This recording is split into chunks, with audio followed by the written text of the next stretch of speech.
السلام علیکم۔ International debate کے ساتھ میں ہوں ابرار حیدر۔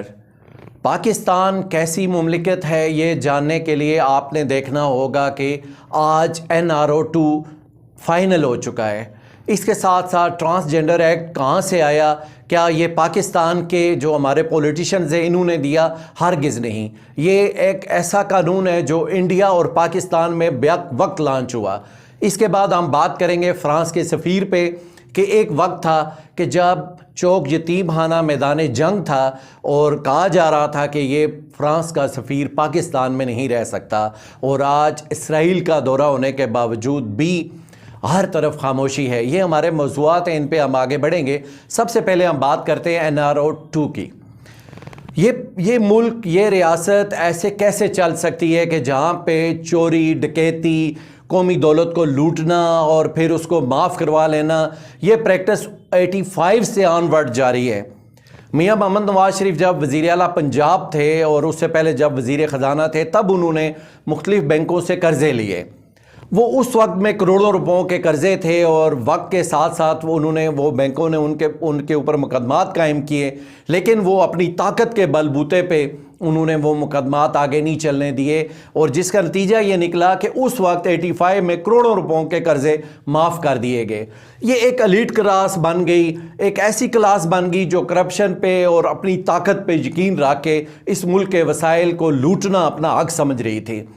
اس کے بعد آپ آگے بڑھیں تو NRO ایک جنرل پرویز مشرف نے دیا، اور اس NRO میں سرے محل سے لے کے پاکستان میں ہزاروں کروڑ روپے کی جائیدادیں اور پیسہ جو تھا وہ یک جنبش قلم معاف کر دیا گیا۔ وہ کسی ایک فرد کا پیسہ نہیں تھا، وہ کسی ایک شخص کی ملکیت پیسہ نہیں تھا، وہ اس قوم کے خون پسینے کی جو کمائی ہے اس پہ آئے ٹیکسوں سے کمایا گیا پیسہ تھا، جو چند تجوریوں میں منتقل ہوا، جو کچھ لوگوں کے پاس گیا، اور وہ لوگ کیسے اس پیسے کو معاف کروا سکتے ہیں جو کہ عوام کا پیسہ تھا، جو قوم کا پیسہ تھا۔ لیکن ہو گیا۔ یہ ملک تو نہیں، اس کو ملک کے طور پہ تو نہیں چلایا جا رہا۔ یہ ایک عجیب قسم کا یہاں پہ منظرنامہ ہے۔ ابھی آپ دیکھ لیں کہ NRO2 آ چکا ہوا ہے۔ ہماری پارلیمان، جس کو وہاں پہ ایسی قانون سازی کرنی چاہیے تھی کہ یہ جو خلق خدا ہے، جو دو وقت کی روٹی کے لیے لوگ اپنی عصمتیں بیچ رہے ہیں، ان کے لیے کوئی قانون سازی ضروری تھی کہ یہ ریاستی وسائل تاکہ عام آدمی تک پہنچ سکیں، ریاست عام آدمی کو زندہ رہنے کا کچھ وسیلہ، کچھ اہتمام کر سکے۔ اس کے بجائے ہماری جو سب سے مقدس ایوان ہے ریاست کا، پارلیمان، تو اس پارلیمان نے یہ کہا ہے کہ 50 کروڑ روپے کی کرپشن تو کرپشن ہے ہی نہیں ہے۔ اب 50 کروڑ روپے میں اس وقت آپ سیلاب زدہ علاقوں میں اگر چلے جائیں تو ہزاروں گھر 50 کروڑ روپے میں بن سکتے ہیں، لیکن 50 کروڑ روپیہ کہہ دیا گیا ہے کہ یہ تو معنی ہی نہیں رکھتا، یہ تو کوئی چیز ہی نہیں ہے 50 کروڑ، اس سے اوپر 1 ارب سے اوپر جاؤ تو پھر کرپشن ہوگی۔ یہ ملک نہیں رہا۔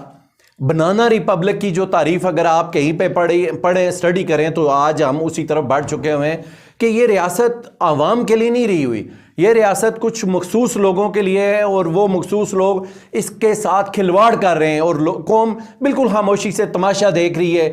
یہ قوم کو سمجھنا ہوگا کہ اس کے پیسے کے ساتھ یہ لوگ مل جل کے کھلواڑ کرتے ہیں۔ یہ کیسے ممکن ہے؟ دنیا میں کون سا ایسا ملک ہے جس میں یہ کہا گیا ہو کہ 50 کروڑ روپے کی کرپشن نہیں ہے؟ 50 کروڑ سے اوپر جاؤ گے تو پھر آپ کے خلاف مقدمہ دائر ہوگا، 50 سے نیچے مقدمہ دائر نہیں ہو سکتا۔ میاں محمد نواز شریف، اسحاق ڈار، شہباز شریف، حمزہ شہباز، سلمان شہباز، سابق وزیر اعظم یوسف رضا گیلانی سمیت درجنوں حکمران جو ہے وہ اس 50 کروڑ کے چکر میں نیب سے باہر چلے گئے ہوئے ہیں، اور اب ان کے خلاف کیا مقدمات ہوں گے؟ ان کے خلاف آج تک کون سا مقدمہ جو ہے وہ 22 سال پہلے آصف زرداری کے خلاف ایک ارسس ٹریکٹرز والا مقدمہ چلا تھا، آج تک پولو گراؤنڈ والا، آج تک اس پہ فیصلے نہیں ہوئے، آج تک وہ مقدمہ چل رہا ہے۔ یہ اشرافیہ اس ملک کو تباہ کر چکی ہوئی ہے۔ عام آدمی کے لیے زندہ رہنا مشکل ہے، عام آدمی کے لیے 2 وقت کی روٹی، علاج، تعلیم، یہ ساری چیزیں ناممکن ہو چکی ہیں، لیکن یہ اوپر والے ان کے لیے 4-6 کروڑ تو معنی ہی نہیں رکھتے، 4-6 ارب روپے کرپشن کرنا بھی ان کے لیے کوئی معنی نہیں رکھتی۔ یہ بالکل اس ملک کو یہ سمجھ کے لوٹ رہے ہیں کہ یہ بالکل جیسے یہ سمجھ لیں کہ آگے ایک بالکل مفتوح علاقہ ہے، یہ مزاریں ہیں، یہ پوری قوم مزاروں پہ مبنی ہے، مشتمل ہے، تو وہ آقا جو ہے وہ اس کو لوٹ رہے ہیں، جاگیردار لوٹ رہے ہیں۔ یہ ایک عجیب و غریب قسم کا منظر ہے، اور ایسا منظر آپ پوری دنیا میں دیکھیں کہ جو بالکل تھکے ہوئے ملک ہیں، جیسے افریقہ کے بعض ممالک ہیں، بالکل جو ختم شدہ ممالک ہیں، ان میں بھی ایسا نہیں ہوتا جیسا اس پاکستان میں ہو رہا ہے کہ ہمیشہ ہر 10 15 20 سال بعد ایک این آر او آ جاتا ہے۔ پہلے 10 سال لوٹو، 10 سال بعد این آر او کر لو۔ یہ بالکل ایک عجیب قسم کا فارمولہ پاکستان میں چل رہا ہے، اور پیسہ سب قوم کا ہے، یہ آپ کا پیسہ ہے، آپ کی محنت ہے، جس پہ یہ آگے یہ لوگ اپنی عیاشیاں کر رہے ہیں اور پیسہ لوٹ کے لے جا رہے ہیں، اور مڑ کے یہ ہوتے ہیں اسمبلیوں میں۔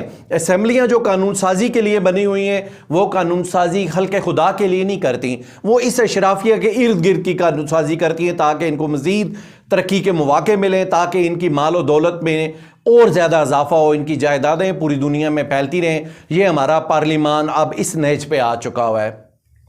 اب ہم آگے بڑھیں گے۔ ایک عجیب و غریب واقعہ اس پاکستان میں، یہ چونکہ پاکستان ہے ہی واقعات کی سرزمین، جہاں پہ عجیب و غریب واقعات ہی ہو رہے ہیں، کوئی چیز کسی قانون، اخلاقیات، ضابطہ، اصول کے تحت نہیں رہی یہاں پہ۔ ابھی کچھ عرصہ پہلے آپ کے علم میں ہوگا، یہ صفا والا چوک، یتیم خانہ چوک، یہ لاہور میں ایک بہت بڑا مقابلہ ہوا، صفا رائی ہوئی، میدان جنگ بنا لاہور۔ وہ تحریک لبیک کا نام بھی آپ کو یاد ہوگا، تو وہ میدان میں تھی، اور ان کا مطالبہ تھا کہ چونکہ نبی کریم صلی اللہ علیہ وسلم کی شان میں گستاخی کی گئی ہے، اور فرانس اس کا محرک ہے، فرانس کا صدر اس کا محرک ہے، تو اس لیے جو ہے وہ فرانس کے سفیر کو یہاں سے نکالا جائے۔ مار داڑ ہوئی، ریاست کے سامنے کھڑے ہوئے لوگ، اور بہت بڑی ایک جدوجہد کی گئی کہ فرانس کے سفیر کو نکالا جائے۔ اب فرانس کا سفیر تو شاید نہیں نکل سکتا تھا، چونکہ دنیا میں اور طرح کے معاملات ہیں، لیکن ساتھ ساتھ یہ ہوا کہ آج عجیب و غریب واقعات ہو رہے ہیں۔ ہمارا ایک وفد پاکستان کا، جس میں ہمارے جرنلسٹ شامل ہیں، اور اس کے ساتھ ساتھ ایک سابق وزیر شامل ہیں، وہ اس وقت اسرائیل میں اس وقت موجود ہیں۔ اب اسرائیل میں موجود ہیں، لیکن ہمارے یہاں سب زبانیں خاموش ہیں۔ تحریک لبیک خاموش ہے، جمعیت علماء اسلام خاموش ہے، جماعت اسلامی بھی خاموش ہے۔ یہ ساری مذہبی جماعتیں جو چھوٹی سی بات پہ اٹھ کے میدان میں آ جاتی تھیں، وہ سب خاموش ہیں۔ ایسا کیوں ہے؟ یہ کیوں ایک عجیب قسم کا ماحول ہے کہ ان کے رویے کیا ہیں؟ ایک وقت میں اسی بات پہ یہ میدان میں مرنے مارنے پہ ہوتے ہیں، اور دوسرے وقت میں اسی بات پہ یہ بالکل خاموش ہوتے ہیں۔ ابھی کہا جا رہا ہے جی ہم قانون کا دروازہ تو اس وقت بھی کھلا تھا جب عمران خان اقتدار میں تھا، آج تو نہیں کھلا قانون کا دروازہ۔ تو اس وقت آپ قانون کے پاس نہیں گئے بلکہ فیض آباد آ گئے۔ ابھی آپ کو قانون کا دروازہ کیوں یاد آ رہا ہے، فیض آباد کیوں بھولا ہوا ہے؟ یہ سوال عوام میں موجود ہیں، اور ان پہ عوام بات کرے گی۔ ابھی ایک اور بڑا عجیب و غریب واقعہ ہوا ہے پاکستان میں کہ ٹرانسجنڈر ایکٹ وہ جو پاس کیا گیا، تو وہ یہ بات ہی نہیں ہے۔ 2018 میں انڈیا اور پاکستان میں ایک وقت میں یہ ایکٹ اسمبلیوں میں پیش ہوا ہے۔ اس بات کا شاید پورے پاکستان میں کسی کو علم نہیں ہوگا۔ یہ کوئی پاکستان کا ایکٹ نہیں ہے، یا پاکستان کا نہیں ہے یہ اصول، یہ اس کا نہیں تھا، یہ باہر سے آئی ہوئی چیز ہے۔ انڈیا میں بھی آیا اور یہاں پہ بھی آیا۔ اب وہ این جی اوز جو وہاں پہ کام کر رہی تھی انڈیا میں، اور جو ہمارے یہاں کام کر رہی تھی، انہوں نے یہ لانچ کیا، اور اس پہ پارلیمان میں گیا، اور وہاں سپریم کورٹ آف انڈیا میں اس پہ بحث ہوئی، جو ہمارے لوگوں کو نہیں پتا۔ وہاں پہ انہوں نے کہا یہ ہمارا کلچر تباہ کر دے گا۔ انہوں نے کافی ترامیم کر کے انڈیا میں اس کو منظور کیا، لیکن یہاں پاکستان میں اس دوران ایک اور عجیب واقعہ ہو گیا کہ یہودیوں کا ایجنٹ عمران خان حکمران ہو گیا۔ جب عمران خان حکمران ہوا تو یہ جو ٹرانسجنڈر والا، جو کہ راسخ العقیدہ اور اچھے مسلمانوں نے، میاں محمد نواز شریف صاحب نے اور ان کی ٹیم نے، جمعیت علماء اسلام بھی ان کے ساتھ شامل تھی، انہوں نے جو ٹرانسجنڈر ایکٹ دیا تھا اس پہ کام رک گیا۔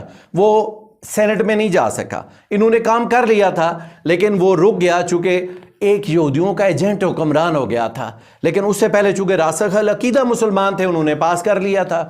اب وہ یہودیوں کا ایجنٹ اتر گیا، 4 سال بعد اتار دیا گیا۔ اب وہ سینٹ میں لے کے چلے گئے۔ انڈیا میں یہ 2022 کے بعد باقاعدہ قانون کیسا ہے، لیکن چونکہ یہاں پہ یہودیوں کا ایجنٹ حکمران ہو گیا تھا تو اس وجہ سے یہاں رک گیا۔ وہ 4 سال سے وہ پروسیس رکا ہوا تھا، تو آج وہ چونکہ وہ اتر گیا، راسخ العقیدہ مسلمان آگے ہوئے ہیں اس وقت حکومت میں، تو انہوں نے آتے ہی اس کو آگے لے کے جانے کی کوشش کی، وہ پارلیمان میں، وہ اب پارلیمان سے تو خیر ہو چکا ہوا ہے، اب سینٹ میں، اس میں سینٹ سے منظوری لے کے اس کو باقاعدہ قانون کا حصہ بنانا ہے۔ اب سوال یہ اٹھتا ہے کہ یہودیوں کا ایجنٹ تو عمران خان ہے، لیکن آیا یہ یہودیوں سے ہے؟ انڈیا اور پاکستان میں بیک وقت تو چلا اس کو مسلم لیگ ڈھونڈ رہی ہے۔ یہ عجیب و غریب قسم کے واقعات ہیں، لیکن اس سے بھی کوئی فرق پڑنے والا نہیں ہے۔ اس سے پہلے وومن پروٹیکشن ایکٹ وہ بھی ہوا ہوا ہے، اس کے ساتھ ساتھ چلڈرن پروٹیکشن بل بھی ہوا ہوا ہے، بہت ساری چیزیں ہو چکی ہوئی ہیں، لیکن کوئی فرق پڑنے والا نہیں ہے۔ اس کو آپ اس طرح سے دیکھیں کہ یہ جو پاکستان ہے ہمارا، اس کو مفلوج کر دیا گیا ہوا ہے ہر اعتبار سے۔ 60% لوگ غذائی قلت کا شکار ہیں، 80% لوگ گندا پانی پی رہے ہیں، اور 40% لوگ جو ہے وہ مر رہے ہیں گندا پانی پینے کی وجہ سے۔ 50 لاکھ سے زائد خواتین عصمت فروشی پہ مجبور ہیں۔ یہ پاکستان میں ہو رہا ہے۔ 30 ملین بچے جو ہیں وہ سکولوں میں نہیں جا پا رہے۔ ہمارا جو پاکستان کا جو آئین ہے اس میں ایک شک ہے 38، جس میں یہ کہا گیا ہے کہ آپ کو رہائش، خوراک، تعلیم، صحت یہ مملکت دے گی۔ اب عجیب مملکت ہے، یہاں پہ لوگ مر رہے ہیں، بھوک سے مر رہے ہیں، علاج کے لیے پیسے نہیں ہیں، مملکت انہیں کچھ نہیں دے رہی، لیکن 1% اشرافیہ یا 2% اشرافیہ کو ریاستی وسائل سارے وہاں پہ الٹ کے وہاں چلے گئے ہوئے ہیں۔ یہ جو ٹرانسجنڈر ایکٹ ہے، اس سے پہلے بہت سارے بل پاس ہوئے ہیں۔ یہ جو بل ہے ٹرانسجنڈر بل، اس سے پہلے women protection bill, children protection bill, فلاں بل، بہت کچھ ہوا ہوا ہے، لیکن اس ملک کی جو اس کا ڈھانچہ ہے، اس ڈھانچے پہ کوئی فرق نہیں ڈال سکے یہ سارے بل۔ خلق خدا آج بھی ذلیل ہو رہی ہے، رسوا ہو رہی ہے، کھانے کے لیے روٹی نہیں ہے، پہننے کے لیے کپڑا نہیں ہے، رہنے کے لیے گھر نہیں ہے، تو یہ بل بھی کوئی اثر نہیں ڈال سکے گا۔ لیکن سوال اپنی جگہ پہ یہ موجود ہیں کہ آپ کیسے یہ کہہ سکتے ہیں کہ یہ بل آپ کی یہ پروڈکشن ہے؟ ہرگز نہیں، یہ یہودیوں نے ہی بھیجا، اور جسے آپ یہودیوں کا ایجنٹ کہتے ہیں، اس کے 4 سالہ دور میں یہ منجمد رہا، اور آج آپ نے اس کو پھر اس پہ کام شروع کر دیا۔ یہ قوم کب تک بیوقوف بنے گی؟ کب تک جھوٹ پہ چلتی رہے گی؟ حقائق سے دور رہے گی۔ حقائق جانیے، اپنے ملک کے بارے میں جانیے، اور اس کے جو بالکل تلخ قسم کی سچائیاں اور حقائق ہیں ان کے بارے میں جانیے۔ اپنا بہت خیال رکھیے گا۔ اللہ حافظ۔